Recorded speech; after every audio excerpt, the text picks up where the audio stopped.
Nous en avions rêvé, et voilà, ça y est, le jour est arrivé. Aujourd'hui, vendredi matin, après une semaine de conférences et de séminaires, avec l'équipe Débrief, nous débarquons au Bourget.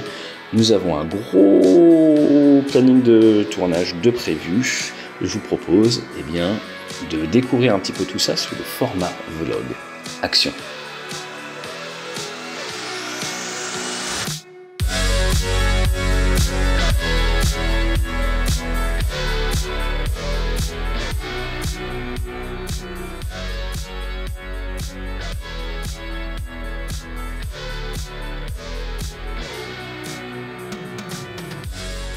Alors on arrive tout juste, il est 7 h du matin, on est vendredi, bienvenue au Bourget, au Salon International. Et là, je suis obligé de m'arrêter parce que c'est un truc de fou. How can you own the sky? En gros, comment ça peut être chez toi le ciel? Before ever leaving ground, avant même de décoller. Et là, je trouve que c'est super intéressant. Pourquoi? Parce qu'on a vu en Ukraine qu'à peu près la moitié des aéronefs sont détruits au sol. C'est très dur de protéger ces avions au sol. Et un F-35, comme un Sukhoi 25, comme un hélico, comme un Ka-52, c'est pas facile à protéger. Et surtout, les Américains, les Marines américains, en Afghanistan, ils savent ce que c'est. Ils se sont fait attaquer par une dizaine de talibans à Camp Bastion et ils se sont fait éclater une petite dizaine d'aéronefs, dont 8 Harrier, la version ancienne, on va dire, du F-35. Donc je trouve ça particulièrement ballsy, pour pas me faire censurer par YouTube. Et je pense que l'histoire... Hop, excusez-moi, on a failli se faire écraser. Et on verra ce que l'histoire nous réserve, mais ce genre d'annonce, déjà, c'est ce qu'on appelle du push haut et rapide, mais sans essai, sans situation awareness. Il ne marque pas des points là.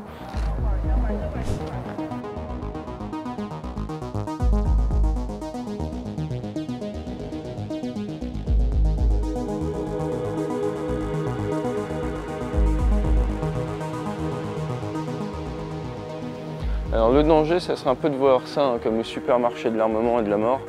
La vérité, c'est que tout ça, normalement, c'est réfléchi avec un seul objectif, c'est celui de la protection des citoyens. Là, on est du côté d'Israël, et Israël, c'est un pays qui a énormément connu le combat, qui est plus ou moins en guerre constante. Et donc, il y a une gigantesque industrie de défense, qui a un état d'esprit dans sa population, qui est très aligné à la défense, notamment à cause du service militaire obligatoire, où la plupart des jeunes hommes et des jeunes femmes connaissent des opérations de combat. Et donc c'est un petit pays à l'échelle du monde, mais surmilitarisé et extrêmement ingénieux, et qui, par rapport à des pays comme les États-Unis ou la Chine ou la France, souvent nous étonne. Et c'est pas pour rien qu'on entend autant parler en ce moment, notamment avec les Allemands. Ils font d'excellents matériels, et pour avoir travaillé un petit peu avec eux, et même pour avoir surveillé leur pays avec des bombes, quand je partais en Irak fin 2015 après le Bataclan, ils sont très bien câblés d'un point de vue militaire. Donc là on est devant chez IAI, donc c'est les Israéliens. Les Israéliens, c'est comme des grosses références en termes d'armement. Ils font du matériel très efficace, vous connaissez l'Iron Dome. Et là ça permet de se donner une idée à peu près justement de la taille de ces fameux missiles intercepteurs dont on parle un peu toute la journée en ce moment. Et là vous voyez clairement que c'est très grand. Vous avez toute cette phase de boost de propulsion, et après derrière, vous avez toute la partie avant avec la guerre électronique. Et là on a des maquettes qui sont assez intéressantes. Et le nerf de la guerre de tout système d'interception et de missiles, c'est ça, c'est le radar. Et ce qu'il faut bien comprendre, c'est que généralement vous avez un système de commandement, vous avez un système de radar, donc là c'est du radar, et après vous avez des lanceurs. Si l'adversaire détruit votre radar, c'est beaucoup plus compliqué de fonctionner. Donc après il y a tout ce qui est réseau et autres, mais la plupart du temps dans la SEAD, la Suppression of Enemy Air Defense, on va essayer de détruire le radar qui émet des ondes, envoyer un missile qui se guide vers ça, de manière à rendre tous les missiles inutiles.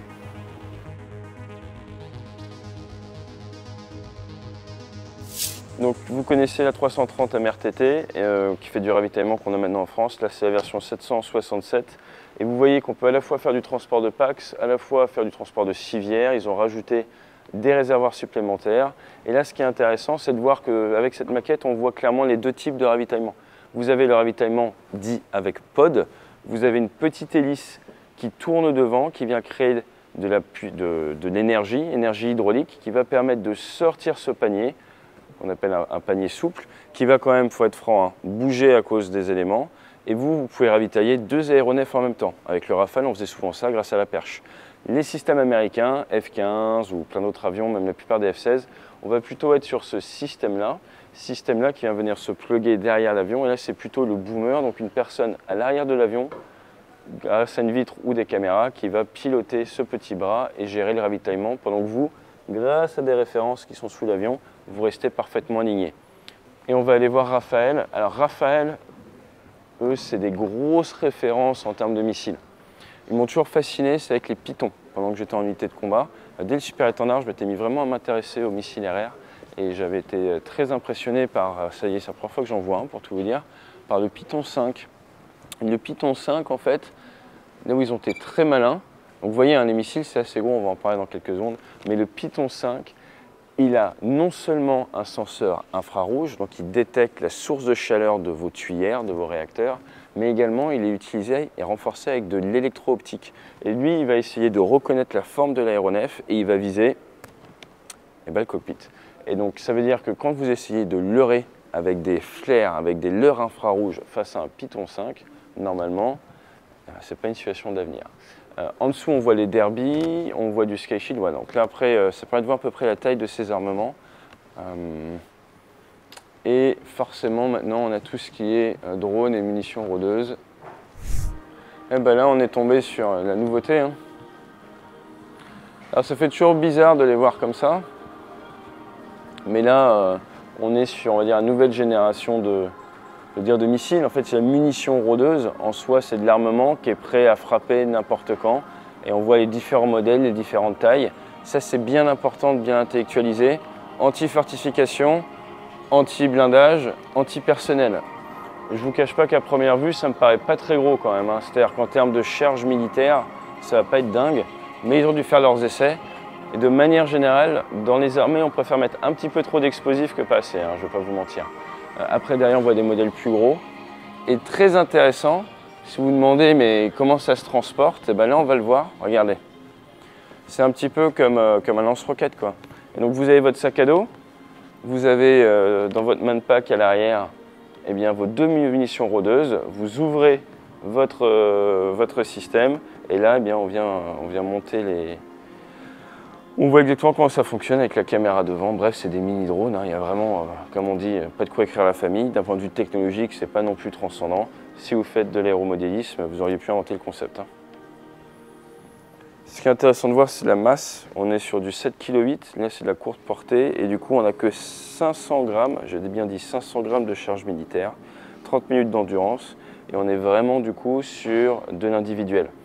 Pourquoi c'est intéressant de le voir quand même? Parce que traditionnellement, dans les armées occidentales, on ne va pas tirer de grosses bombes, de bombes de 250 kg, contre une cible où il n'y a qu'une seule personne, sauf cas très exceptionnel.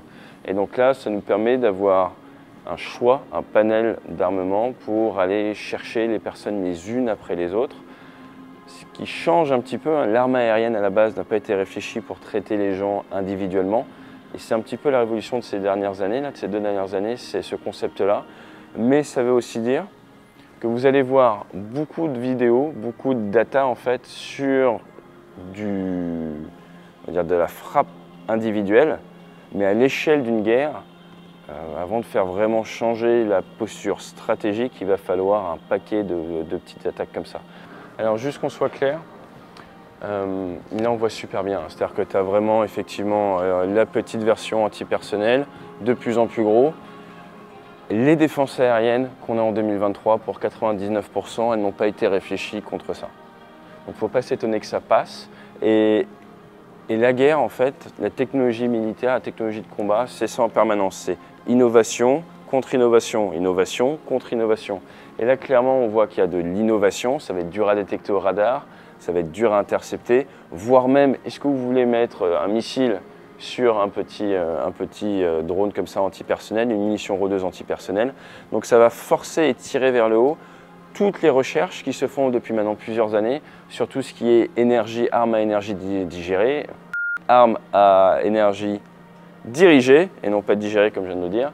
Et derrière, eh bien, également tout ce qui est brouillage. Donc là, d'après certains retours d'expérience, il y a beaucoup de brouillage sur zone. À voir comment ces petits drones sont impactés par les brouillages. Et là, on n'est plus en source ouverte, donc on ne va pas en parler. Ah oui, on va peut-être finir par ça quand même, parce qu'on vous a montré le micro, on va regarder un peu le macro. Le renseignement, c'est très important. Vous avez le Mars 2 ici, qui est en fait un gros avion d'affaires qui a été tuné avec plein de systèmes pour pouvoir faire les nerfs de la guerre, tout ce qui est guerre électronique. Et là, c'est un pod de reconnaissance, encore une fois. Et la reconnaissance, c'est extrêmement important pour pouvoir derrière faire des frappes. Maintenant, vous avez des pods de reconnaissance assistés par l'IA pour détecter des cibles. Et vous avez également tout ce qui est transmission de données en temps réel. On avait déjà ça sur Rafale. Mais tout ça, eh bien, ça nécessite quoi? Ça nécessite de la communication, de la bande passante. Et souvent, eh bien, ce qui peut être limitant, c'est vos capacités de bande passante. Donc, avoir des satellites, c'est absolument indispensable pour la communication et pour le champ de bataille moderne. Champ de bataille moderne où souvent, certaines décisions, pour pouvoir être prises, doivent remonter à l'état-major. Et c'est grâce aux satellites qu'on arrive à avoir des opérationnels qui peuvent directement en rendre compte. Donc c'est très important.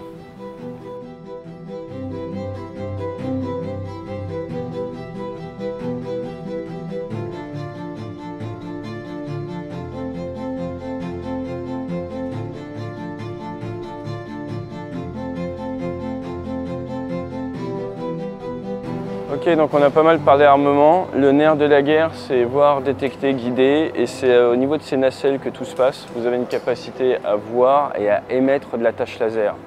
La tâche laser, c'est ce qu'on voit là.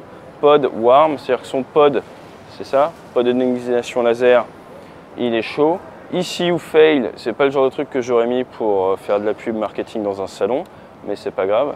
Et donc ensuite derrière, vous voyez qu'en fait l'armement guidé par ici, par son petit senseur et dirigé par les ailettes à l'arrière, va venir corriger et pendant que la totale tourne pour venir impacter la cible. Et là vous voyez il y a pénétration, après il y a différents réglages possibles au niveau de votre bombe. Quand on a une bombe, donc comme on disait corps de bombe, tout ce qui est kit de guidage, détection de la tâche et de stabilisation de la bombe, eh bien, vous pouvez régler ce qu'on appelle le retard à l'armement. Le retard à l'armement, c'est en millisecondes et ça va vous permettre de faire plus ou moins pénétrer votre bombe à l'intérieur d'une cible. Vous pouvez avoir des options qui s'appellent l'airburst. La bombe détecte qu'elle va arriver au sol, elle explose en l'air, ça fait de la frag, ça va être très bon dans l'antipersonnel. Vous pouvez également mettre un gros retard à l'armement, ce qui fait que votre bombe va rentrer dans un bâtiment, peut-être par la toiture, pénétrer, descendre différents étages avant d'exploser. On le voit dans le film Pearl Harbor, il y a une bombe qui va en fond de cale avant d'exploser. Donc tout ça, c'est ce qu'on appelle bien du weaponring et il faut réfléchir à la cible que l'on traite. Dans certains avions, vous pouvez régler en temps réel. Le super étendard, c'est le cas. Le Rafale, maintenant, c'est le cas. Pendant plusieurs années, ce n'était pas le cas et ça vous permet en temps réel de pouvoir utiliser vos bombes et les reroller en antipersonnel contre un bâtiment, contre un char ou contre un gros bâtiment si besoin. La flexibilité, c'est très important. Donc là, moi, ce que je trouve très intéressant dans tout ça, c'est quoi? Eh bien, c'est qu'en fait, chez les différents constructeurs qu'on a pu voir, les différents fabricants, c'est quand même plus ou moins toujours la même philosophie. Là, on voit que tout le monde s'est mis au pas. On a des bombes, on a de l'armement guidé. Et là, je n'ai pas encore vu vraiment de singularité d'un point de vue armement sur le salon pour l'instant. Bon, on va continuer à chercher. Alors pour les plus ingénieurs d'entre vous ou ceux qui adorent les Lego ou les Playmobil, venir au Bourget, c'est aussi pouvoir profiter de visions comme ça qui peut-être peuvent vous permettre d'avoir la connexion neuronale qui va vous motiver à faire ingénieur, à faire mécanicien ou à travailler dans l'engineering. Parce que je vous avoue que j'ai jamais vu quelque chose d'aussi, j'ai envie de vous dire, d'aussi beau pour d'un point de vue pédagogique pour pouvoir bien comprendre ce qu'est un réacteur. Et je ne sais pas ce qu'ils vont faire de cette exposition, de cette maquette après, mais elle a toute sa place dans une école d'ingé. Je trouve ça absolument merveilleux, même d'avoir eu l'idée de le découper comme ça. C'est très très beau et on pourra en parler pendant des heures. Allez, on va se mobiliser. On va aller voir un petit peu la fameuse Paris Air Mobility et les avions du futur.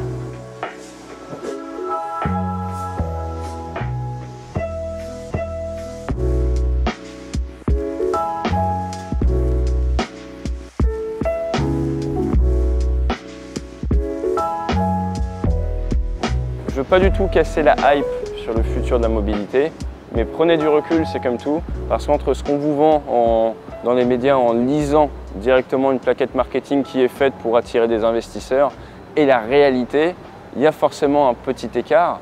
Alors, ça ne part pas d'un mauvais sentiment à la base, c'est le monde dans lequel on vit, mais il ne faut pas non plus acheter tout et n'importe quoi. Et je vous propose qu'on aille voir le Volocity, dont vous avez peut-être déjà pris les commandes sur Flight Simulator, dont on parlait en début de semaine sur cette histoire de charge utile. Et je me répète, mais pour toute cette gamme, et c'est très bien qu'il y ait toute cette gamme-là, qui va être créée, la seule chose vraiment que vous pouvez regarder pour vous faire une idée de la qualité du matériel, c'est la capacité d'emport en masse.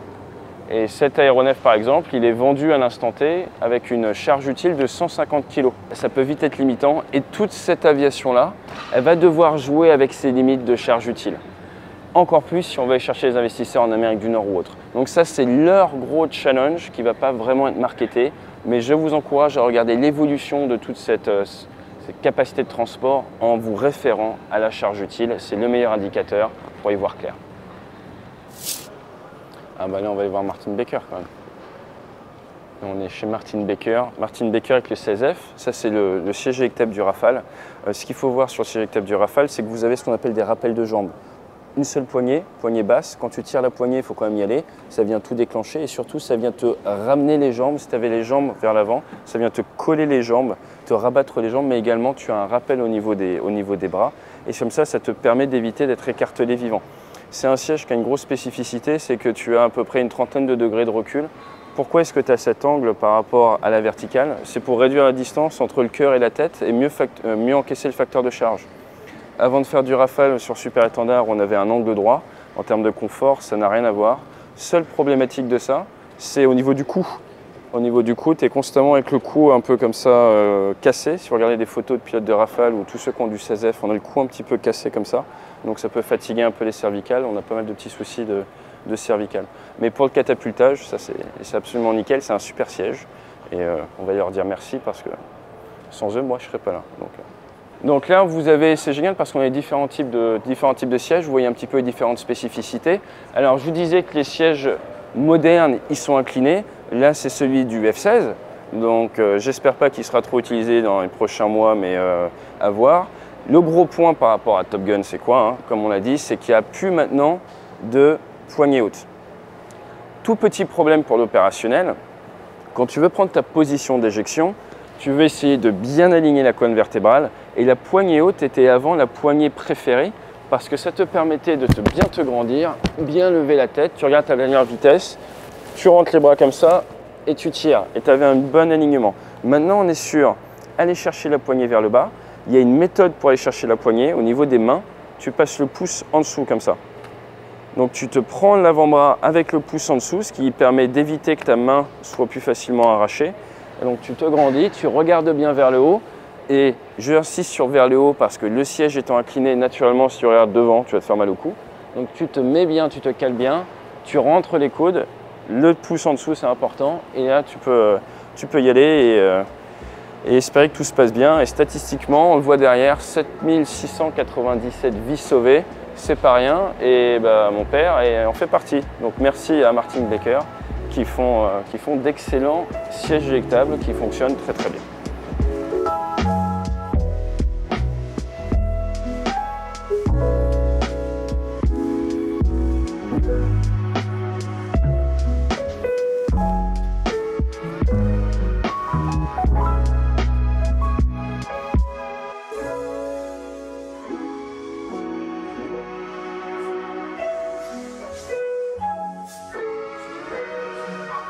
Là, c'est le stand DCI. En fait, DCI, c'est souvent d'anciens militaires. On a externalisé en fait la formation de plein de choses dans l'armée maintenant, un peu comme ont fait les Anglais avant nous. Et donc, tu as des hélicoptères, tu as des instructeurs, tu as des fois de l'encadrement des cours qui sont gérés par soin des anciens militaires reconvertis en tant qu'instructeurs. Donc là, on voit leur matériel. Et un des premiers hélicoptères que pilotent nos futurs pilotes de combat sur hélico et tout, ça va être de l'hélicoptère qui est ça, c'est le H-120 Colibri et qui est mis en œuvre par cette société. Il y a des parts de l'État dedans. Et dès qu'il y a une vente de matériel export français, c'est souvent DCI qui va gérer tout ça et qui va assurer la formation du personnel étranger qui a acheté du matériel français. Donc là, on voit qu'il y a une grosse présence de DCI, par exemple, dans le golfe arabo-persique, tout simplement.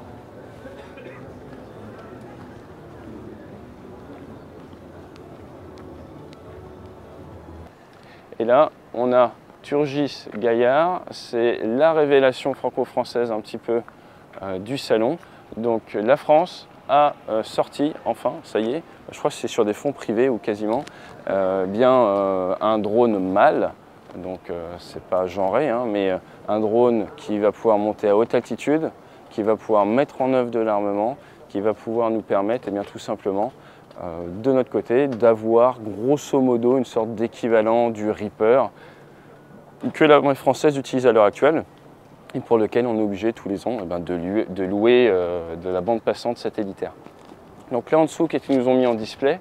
De la 2SM, dont je suis très fan, hein, j'en ai quelques-uns à mon actif. Et à côté, on a de la bombe là par contre qui n'est pas française. Mais la 2SM, c'est une excellente bombe, presque on va dire un excellent missile, parce qu'à l'arrière, vous avez un propulseur. Et ce propulseur permet d'accroître de manière exponentielle la portée de votre armement.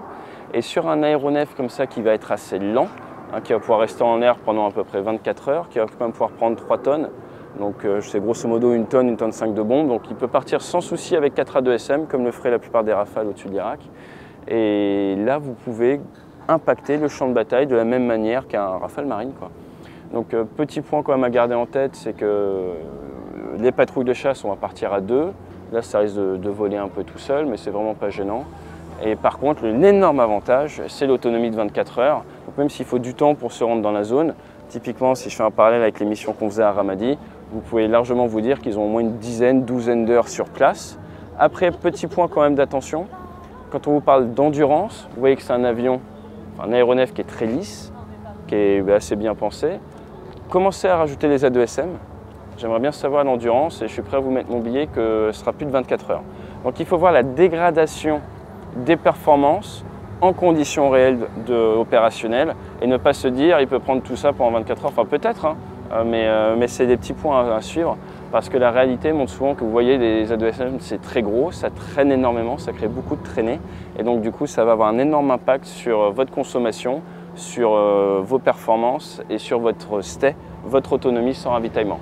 Dans tous les cas, c'est une excellente chose, il y a juste 2-3 petits points d'intérêt à surveiller et ensuite, encore faut-il qu'il soit commandé par l'armée française et donc là, c'est la DGA qui va s'occuper de tout ça et on va suivre forcément.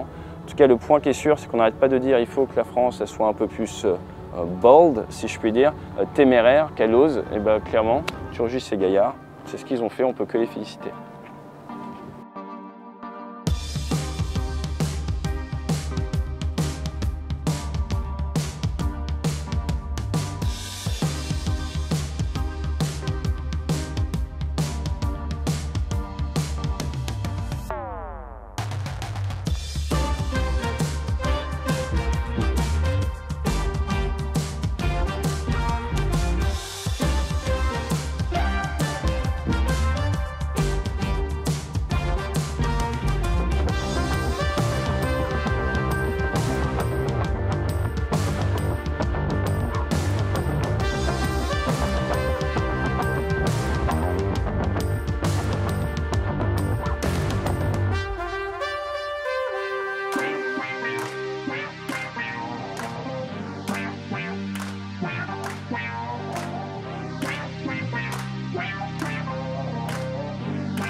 Bon alors là aujourd'hui c'est simple, on était au stand Invest in Canada, gentiment invité par monsieur Tillois. Merci, on a bien mangé, du hot dog à l'américaine. Voilà. Et il s'avère qu'en venant te voir, on a rencontré, on est passé par le côté des métiers tout ça, Sarah qui est chez Aéro ETS. ETS, qui veut dire c'est le génie pour l'aérospatial. Le génie pour l'aérospatial. Sarah nous a fait part, comment dire, de sa volonté d'être dans tout ce qui est éco-friendly, de travailler sur les certifications, de travailler sur les trucs modernes.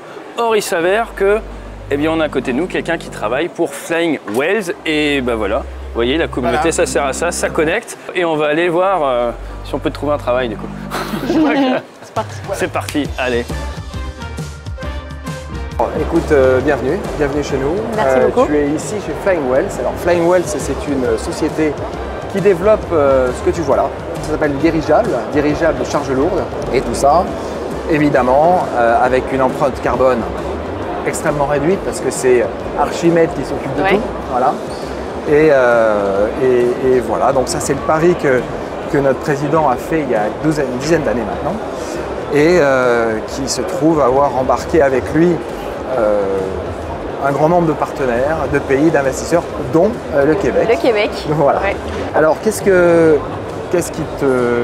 J'ai compris que tu avais un petit coup de cœur sur le sujet, ça te parle. C'est ça. C'est ta génération et un peu la mienne qui se disent maintenant, il faut peut-être faire quelque chose. Et donc, ça te parle, mais ça te parle comment? Alors moi je suis venue au Salon du Bourget parce que je représente mon école, donc l'école de technologie supérieure. Je suis en train de faire mon stage de fin d'études et je suis en train de me renseigner sur ce que je veux faire demain. Moi, pilote de planeur, ça me parle de ce genre de nouvelles technologies. Et aujourd'hui, j'ai envie de me plaire vraiment dans ce que je fais. J'étais en mécatronique et du coup, la bicasquette un peu aérospatiale, mécatronique, d'avoir fait des stages un peu aussi en cryo avant, ça fait que j'aimerais vraiment essayer de découvrir ce que je peux apporter de plus. Eh ben, écoute, je te propose qu'on se rapproche et que je t'explique un peu comment tout ça fonctionne. Pas de problème. Voilà.